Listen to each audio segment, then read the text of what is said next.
Welcome to this informal overview of the updates to the Managing My Money Excel spreadsheet tool that have been done since throughout 2021. Let me go ahead and open up the release note document so we can just review them quickly. So first, it was updated to support non-US date formats. So I'm not going to show a demonstration of that, but basically it's pretty, the sheet is now very robust to use various kinds of date formats. But the way Tiller Money works, if you unlink a spreadsheet from their service and you relink it, it will go and then pull in repull all of your data, let's say from the past 3 months or even longer, to try to backfill everything in the sheet. But if it's an existing sheet that you have, all that data is already in there. So what I've done is enhanced the sheet so that when Tiller Money pulls in all those duplicate entries, it will match them. It will find the ones that are already in your sheet and will then not re-add them. So you're okay to unlink and relink your sheet as you want without having any negative impact. The next enhancement that I added was to give support for both native 64-bit Excel and 32-bit Excel on 64-bit operating system. I noticed that different users were having the two different environments, and I've tested and supported it on both of those. The next enhancement was adding the tutorial YouTube video links embedded in the home screen. So I'll show you that just really quickly. So if I pull up the sheet and I go to the home screen, you notice that now on the bottom below where it says instructions, you'll see links to all of the YouTube videos that talk about each of the relevant sections. So when you download the sheet, if you have any questions, you can just go to the home screen, click the appropriate link. It'll take you directly to the appropriate instructional video. Okay.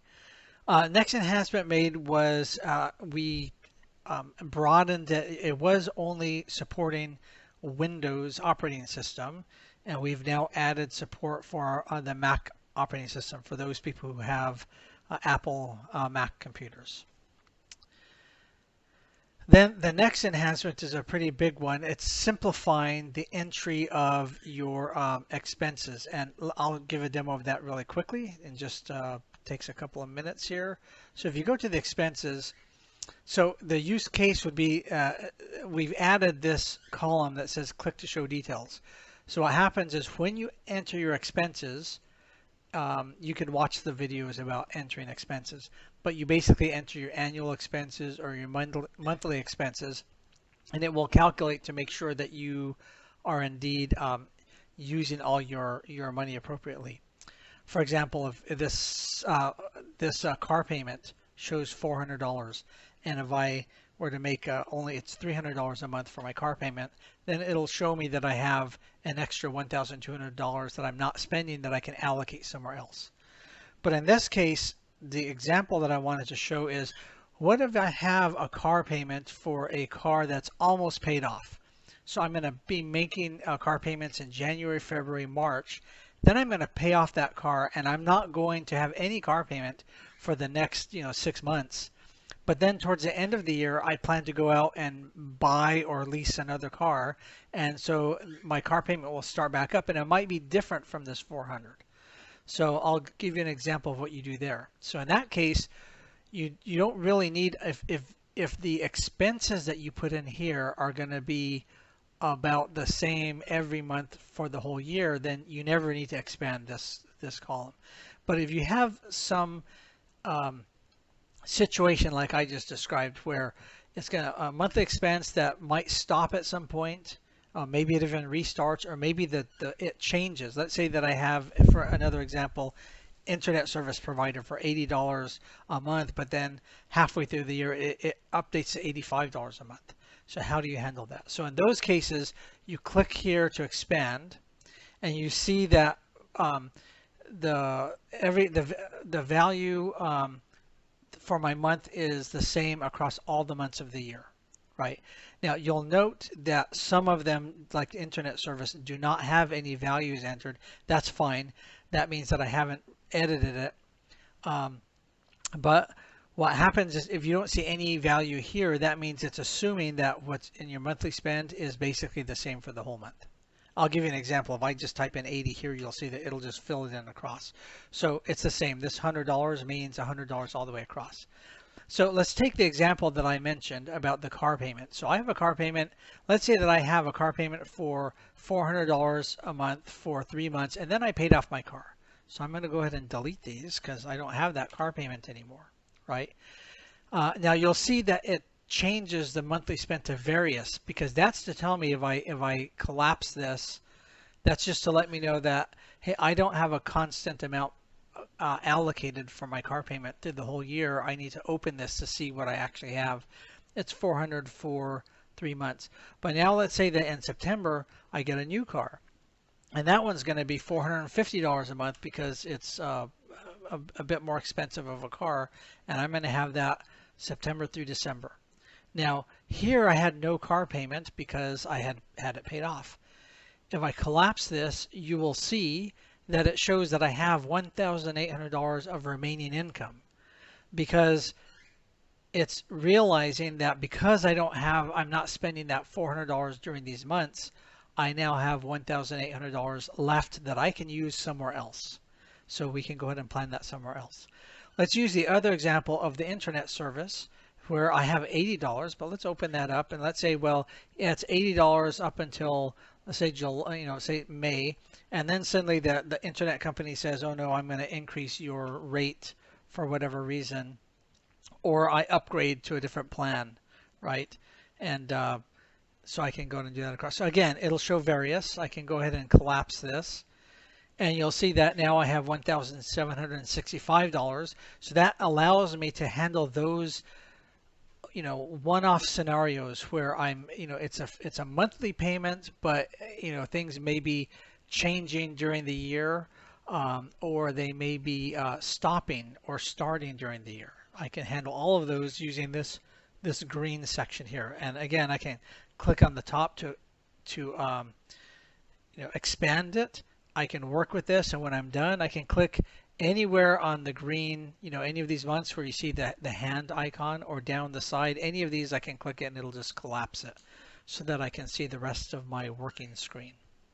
Okay, the other enhancement that was made, and we'll go back to here, is, so that was the simplification of expense screen.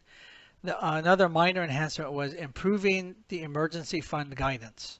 Okay, so what that means is if you look here at this box on the right hand side, it says emergency fund.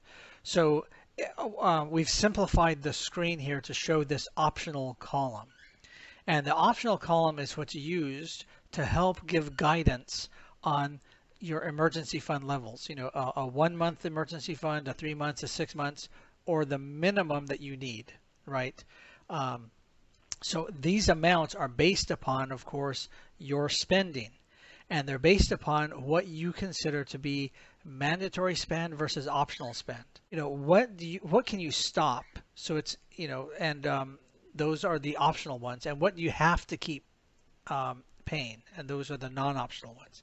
So I'll give you an example. The eating out. Eating out here I have as optional. Now, that's $400 a month. If I were to say no, I always, that's a mandatory thing that I have to do.